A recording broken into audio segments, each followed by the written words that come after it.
Is Dwarf Fortress a roguelike? That's an interesting question I've got there.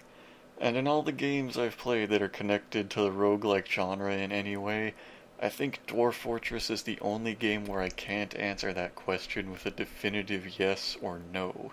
If you watched my first two videos on the subject, even my definition might have left you somewhat confused about Dwarf Fortress, because it's one of the few games that, I think, pushes the genre into any kind of gray area. But let's put the question aside for now, and spend some time talking about Dwarf Fortress in general. Dwarf Fortress is an incredible game.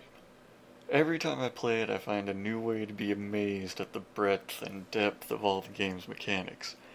And the lone programmer, Tarn Adams, aka Toady, is a pretty interesting case in the world of game development. As you may know, Dwarf Fortress is entirely free, with absolutely no kind of fees or subscriptions attached. It's one of the few free indie games that has really remained free in recent years. But Toady is able to live pretty comfortably on nothing but voluntary fan donations toward Dwarf Fortress. Dwarf Fortress is practically his job, and that's what he spends his time doing. And I'm no programmer myself, but I get an impression from his dev blogs and the rate of the development that he may very well not be a programmer at all, but somebody who is in possession of a magical programming wand, which adds complex features to the game at a whim. You read other game development blogs and you tend to see things like, well, we worked really hard this month and we've managed to code in a couple new items. They'll be ready to add to the game after a week or two of balancing tests. But Toady's blogs read more like, today I gave dwarves the ability to dream, and dreams that they have may inspire them to create a new kind of artifact, or create pieces of art, or otherwise influence their behavior. Tomorrow I'm adding a system for procedurally generated magical items. By the way, I also added like 20 different races of goblins today. Peace. But I have to say, as a fairly irregular Dwarf Fortress player, non-Dwarf Fortress players can be some of the most frustrating groups of people. And I'm not trying to be like an asshole here and be like, oh, you can't figure out how to play Dwarf Fortress, oh, you are so dumb, oh, the idiot plebeian. I mean, like, plenty of the non-Dwarf Fortress players are totally okay. Most of them are. Most of them just say, like, I'm sure it's a great and interesting game and all, but I just can't get into it, it's just not for me. That's fine, those people are just great. But then there are others who are like, I launched the game when I had no idea what I was doing. The game has a shitty UI. Or the game doesn't even have animations, it's a shitty game. It's frustrating as someone who was able to get past that initial wall of counterintuitiveness, because the game has so much to offer, and it really is a marvel of programming in a lot of ways. It's like sitting down to watch one of your favorite movies with a friend, and after no more than 10 minutes they get bored, turn off the TV, and call the movie shitty. You just so badly want them to give it the chance it deserves. And I'm not afraid to say it or anything. Dwarf Fortress does have an unintuitive UI. For days or weeks after I learned to play it, I had to constantly consult the wiki and cheat sheets to understand how to do very basic things. But I think part of the reason it's so counterintuitive is that Toady made an effort to question game mechanics at every turn, and not just say things like, well, SimCity controls like this, or Age of Empires controls like this, therefore I should give my game similar controls for the sake of convenience. It's almost like Dwarf Fortress comes from another planet, where none of the established video game controls in any genre hold any precedence. But that's part of the charm of Dwarf Fortress, which you can't really realize until you get deeply into the game. It's not just the controls that strive for unconventionality, it's nearly every mechanic of the game, big or small. The damage system, for example, is nothing like typical games where each unit has a particular HP counter, and when their HP reaches 0, they die.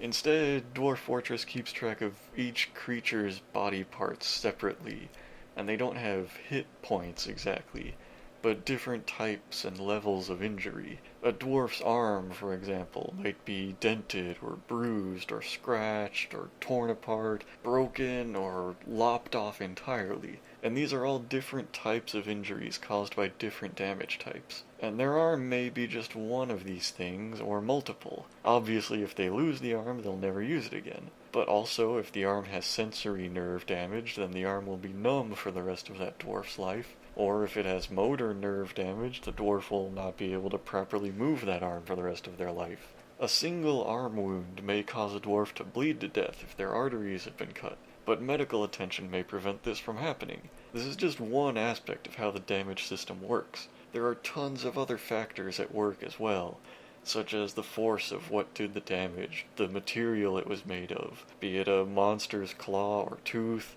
a copper axe, an iron whip, a silver mace, a falling stone, or countless other things. You have to factor in any armor or clothing the dwarf was wearing and the thickness of their skin. When it comes to healing, you have to factor in the availability of different kinds of cloth to wrap a wound, the availability of different kinds of thread for stitches, the availability of plaster for casts, and whether or not the dwarf may need to use a crutch for a while or permanently. And the possibility of wounds getting infected is a whole nother realm of concerns. Just this one mechanic is so much more complex than 99% of games, and it exists in this way while also completely circumventing the accepted standard mechanic of hit points. Once you get past that initial wall of the interface, things really do start to make sense. It's like that comparison people always make to the Matrix. After a while you don't even see the ASCII, you just see dwarf, tree, goblin, workshop. And in a weird way, even the controls grow to have a certain logic to them. Of course I need to hit B, capital C, F to tile a floor, then U and L to resize it. Of course I need to hit J, M, Q to issue a new work order. I wouldn't have it any other way. Maybe the interface could be simplified or made more intuitive, but as time goes on, I genuinely think that doing so would likely make the controls less convenient, might make routine tasks take longer than they should. I could talk plenty about all the deep mechanics of Dwarf Fortress, and so many various features that make it so great, but I think there's one quality, somewhat intangible, that keeps me coming back to it, and always manages to keep me interested in it. It's the fact that Dwarf Fortress is a great storytelling game. Back in about 2005 or so, when Spore was still in fairly early development, Will Wright, the founder and then head of Maxis, made a really interesting presentation at the Game Developers Conference that year. It didn't really strike home with me until much later, but he presented some ideas that keep coming back into my head. He basically said that the best games are the kind that let the players come into their own unique story. He brought up his GTA San Andreas character, and told us how his character's name is Mo, and Mo likes to sit around in his underwear while other characters are trying to have a serious conversation with him in the cutscenes. And he brought up the fact that when you're telling another person about a time you played a game, you generally aren't telling them things that happened with the game's story, or what happened in a cutscene. Instead, you're telling them about the things you did, and the unique experiences that you had. I think Will Wright's ideas are really profound, and I think they're the key to accomplishing great storytelling in video games, which, by the way, I don't think Spore ended up accomplishing so well after all the renewals it went through in development. I don't feel compelled when games write pages and pages of lore for you to read, because we have books for that. And I don't feel compelled when games flaunt $1,000,000 full-motion video cinematics, because we have movies for that. But the best stories in games come from random events and choices that the player makes. Fully scripted games can still have good stories, but the beauty of the best storytelling games is that everyone gets their own story out of it. BioShock might have told a pretty good story in a lot of ways, but everybody who plays BioShock experiences that same story in pretty much the same way. But no Dwarf Fortress player but me has experienced the story of Gemspears. Let me tell you the story of Gemspears. It was my longest running fort. For a long time it was my most prosperous fort. It was brought to the brink of collapse once, but it clung to life. And in a fort that has run for over 20 years in game time, naturally there have been a great many stories to spring up to it. Lots of events, lots of characters, and lots of subplots. But let me take you on a walk now through the hallowed, haunted, echoing halls of Gemspears. As you approach the entryway, you may notice a strange set of pumps and walls leading up from the river. It is said that once upon a time these pumps took water from the river and poured it through the main thoroughfares of the fort, creating an enormous misting waterfall, and any dwarf who passed beneath the spray was said to be soothed of all his troubles. You'll quickly pass by the old farmland, once full of plump helmets and tended by the farmer dwarves. There's also a Coliseum in which the dwarves would often pit captured beasts against one another in fights to the death. Remind me sometime, and I'll tell you the story of the vampire versus the Minotaur. That was a duel for the ages. After this, you'll see the enormous hall of workshops and stockpiles, but where a din of dwarven labor once rang through the chamber at any hour of the day, there is now silence. Enormous piles of gems and other goods now go untouched. If you want to know where they've gone, we'll need to venture deeper into the caverns. We're approaching the floor of the great dining hall now, and I'll have to ask you to watch your step. Don't take my warning lightly. If I could have given it to the dozens of dwarves who once roamed these halls, they might not stand empty today. You must especially mind the floor grates as we head toward the dining hall. You remember the waterfall machine I told you of as we came in? This was once the main thoroughfare for that waterfall's drainage. From here it trails on into the underground caverns running off to Armok knows where. Maybe this drainage is what first awoke the bane of the fortress. But at any rate, it did not help once the threat found its way into the fortress. I hope you didn't step in anything on your way over the grate. If you did, you'll know soon enough. You may have tracked through such mundane things as dirt and sand and dwarven blood, but let me just say, I hope you wore thick shoes. Now here you might see a hastily constructed wall. Did some blood seep through the cracks before the room inside finally fell silent? Probably. If we could walk through these walls, you would see the old Gemspears hospital. You would see tables and beds all full of the skeletal remains of dozens of dwarven men, women, and children. Likely a lot of dried blood still remains on all the furniture and walls. Around the corner here you may see Gemspears' mass tomb. It wasn't always the intent of the citizens to carve out a rudimentary tomb right next to the fort's hospital, but it was a matter of necessity. There is hardly a dwarf living on the soil of Gemspears that does not know of this tomb, but hardly a soul remains that could name even one of the citizens who rest inside. All that's left now is the great dining hall. Now, though, there is not much to say about it, except that it is only a shell of its former self. No more will the sounds of dwarven arguments and songs ring against the polished marble walls. Just a couple more floors deeper, and you'll have your answers about what happened to the dwarves of Gemspears. Here in the natural underground caverns, the bane of Gemspears sits to this very day. Just over the dark hills here, there it is. That awkward little pile of unfinished walls and caked blood was the downfall of Gemspears. Other forts are known to fall to the goblin hordes or fire-breathing dragons or even frozen water sources and starvation. With Gemspears, it was the forgotten beast Lene, an enormous leech whose corpse still lies in the vacuous caves that birthed it. And indeed, Lene is now a corpse. He has been for many years.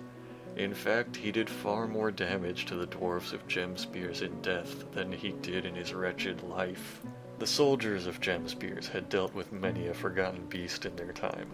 They cleared the caverns of the miserable troglodytes and fought back raiding goblins time and time again on the surface. With Lene, the operation seemed no different. Upon hearing of the threat in the caverns, they charged in and killed Lene before he had the chance to get anywhere near the innocent dwarves living their peaceful lives in the fortress.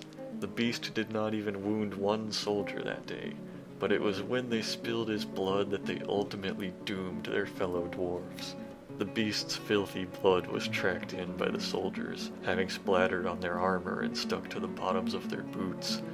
When they stepped through the mist of the fort's artificial waterfall, the blood washed out onto the floor, into the stairwells, and many other obscure corners of the fort. The soldiers were safe from what followed due to their steel armor, but the ordinary citizens were not so fortunate. In the days that followed, several dwarves started reporting into the hospital. It was an admittedly strange sight for the medical staff, who mostly tended to dwarves who had been wounded in battle or ambushed by goblins while walking outdoors. These dwarves had a more peculiar complaint, a complaint of pain in their feet. In fact, the problem was that the flesh of their feet was rotting away while they still lived. It was a mysterious affliction at first, but in the days to come, every dwarf in Gemspears would know its name: beast rot.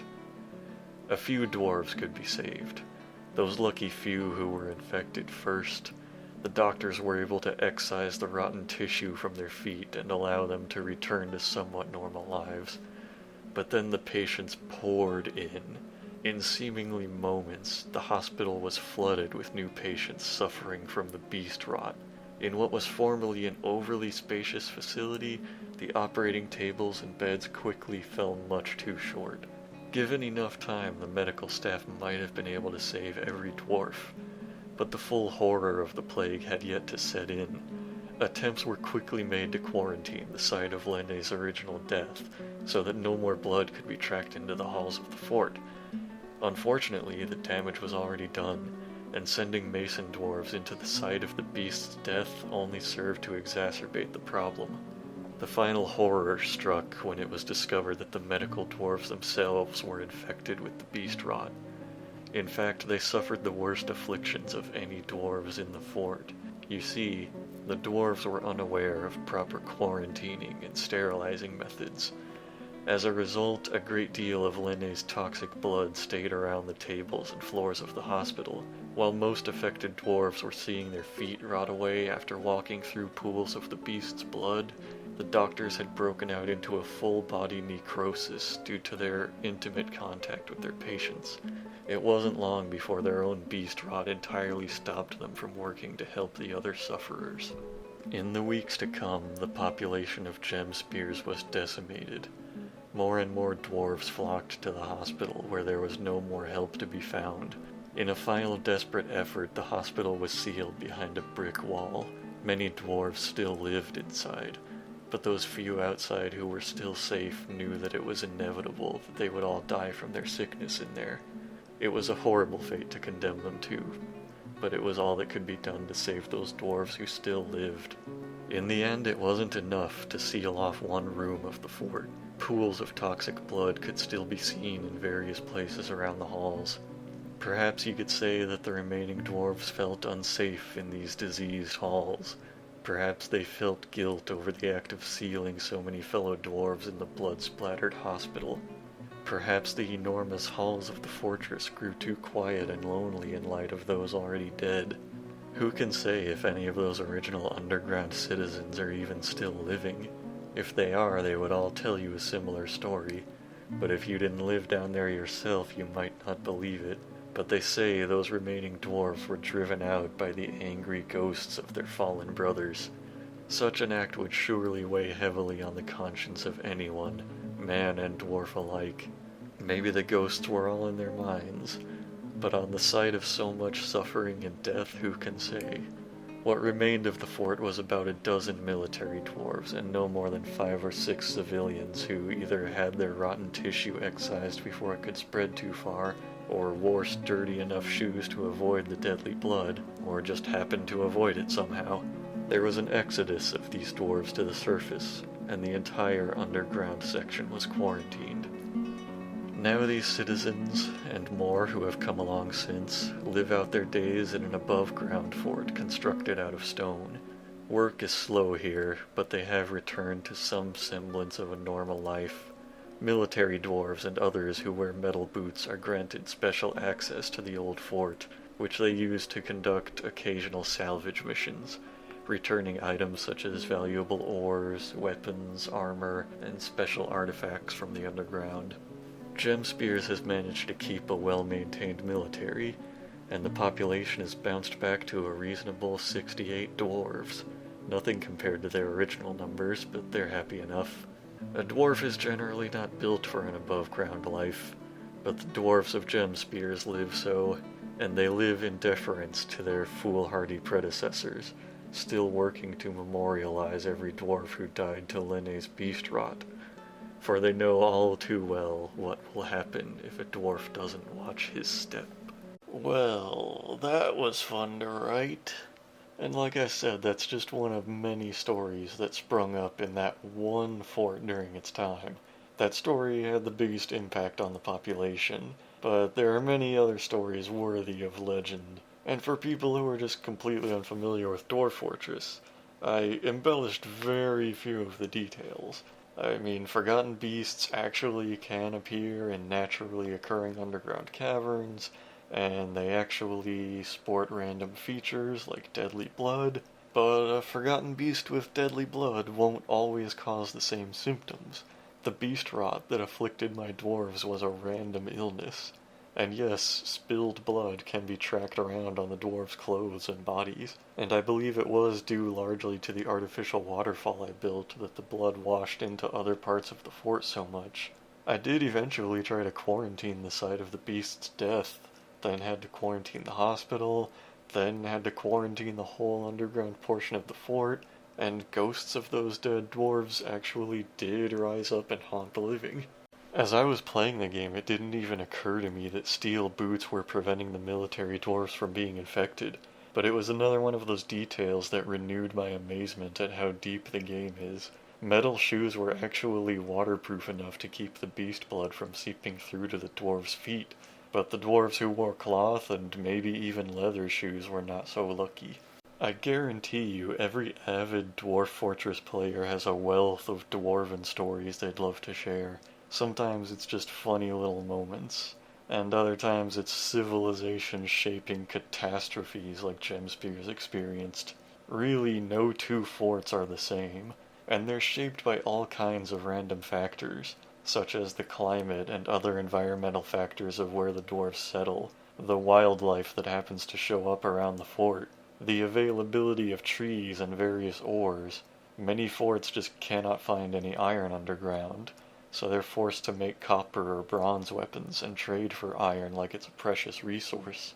I once had a fort where dwarves couldn't stub their toes on a cave wall without striking gold, but there were hardly any weapons-grade metals, and with randomized forgotten beasts and other monsters, there's no end to the fun. It's an aspect that I see coming out of a lot of roguelikes, but Dwarf Fortress has time and again been the greatest source for me. I think other more mainstream games need to take a page from games like Dwarf Fortress when it comes to storytelling. If you write all kinds of text-based lore in your game, you've pretty much made an interactive electronic book. If there are lots of cutscenes, you've basically made an interactive movie. When I go through some huge cinematic fight in a AAA game like Metal Gear Rising, there might be a brief feeling of, wow, look at this badass thing I just did. But that experience is cheapened somewhat by my subconscious knowledge that thousands of people have also done exactly what I just did, and many of them did it better. Also, there's the knowledge that I've just been doled out a perfectly prescribed dosage of fun, and that some developers sat around a table and talked long and hard about how much difficulty is too much for the average player, and how they need to be sure to steer way clear of that limit. But with Dwarf Fortress, there are so many random factors at work that I often find myself overcoming challenges that I'm fairly certain nobody else has ever had to face.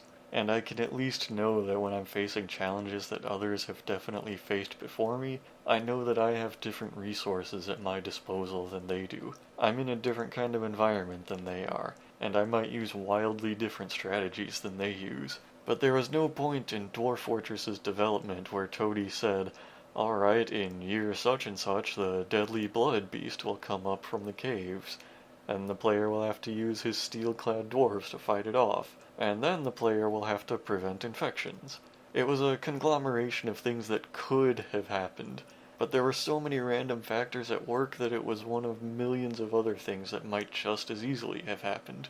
I might be getting a little too big picture here, but I think a lot of game developers need to consider ideas like this if they ever want video games to be considered their own art form and a unique storytelling medium. We have artistic games, sure, and we have games with well-told stories, but probably 99% of them just borrow their storytelling methods from books and movies, rather than fully realizing their potential for a unique storytelling experience. With enough random factors and the right amount of impact given to player input, players get to live an organic experience in their game, and come out with something special that nobody else has. The big difference in books and movies is that they just tell a story at you. But a game like Dwarf Fortress just places the backdrop for your own story to unfold, and presents new twists and turns down the road for you to tailor the story around.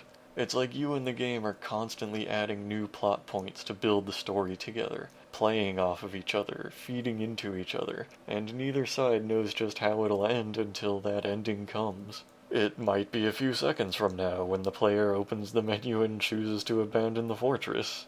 It might be next year when the goblins orchestrate a massive invasion with troll comrades. It might be decades down the road when a lava-pumping experiment goes horribly awry. But unlike most other games, neither the player nor the developer know how a civilization in Dwarf Fortress will end beforehand. You might say this is true of simulation games in general, and in a way it kind of is. I mean, who can say how my game of SimCity 2000 will end when I set out to build a new city? Well, it'll generally end either in my city going bankrupt and burned to the ground, or becoming self-sufficient enough that the money never stops unless I purposely ruin my own finances. But the basic building blocks of great video game storytelling are still there in some primitive form. But a game like Dwarf Fortress and some of the especially complex roguelikes out there are making great strides toward refining this storytelling medium, even if that's totally not what they're going for, and even if they're totally unaware that it's happening. Well, now that things are winding down, let's relate back to that initial question of mine. Is Dwarf Fortress a roguelike? The question isn't all that important to this video at large, but let's answer it just for the sake of fun. You might recall that my criteria for a roguelike, outlined in my first video or two, is basically that it needs to have a top-down, turn-based, grid-based structure where every player action advances time by one unit, and generally only one character is controlled. Well, here's the reason it's difficult to answer this question about Dwarf Fortress. It's the fact that the game has Fortress mode and Adventurer mode, and both play very differently. Adventure mode is very much like a traditional roguelike, and if we're talking strictly about Adventure mode, then yes, I think you can say you're playing a roguelike. But if we're talking about Fortress mode, I think what you're playing is no longer a roguelike. It's more of a simulation game or a real-time strategy, because although the game's timing system is structured similar to a roguelike's, the advancement of time is not constituted by player actions. You can make time advance one frame at a time, but the basis of the game is managing a large population of dwarves, not controlling a single one to carry out your every goal. So what I think is that to simply say Dwarf Fortress is a roguelike and leave it at that is incorrect. However, you can say that Dwarf Fortress has a roguelike mode, or that the game contains a roguelike, but to say that the game itself is one would be an oversimplification. If you would like to hear more about how I came to this conclusion, please feel free to watch my previous videos and they might shed some light on it. Now, what should I do next? After writing this, I'm tempted to do an entire sequel video about my own Dwarf Fortress stories. Or should I move on to talking about a different game instead? I doubt this video will get any comments before I make a decision for myself, but if anyone has a preference, I'd listen. For now, thanks for watching, and never forget Gemspears.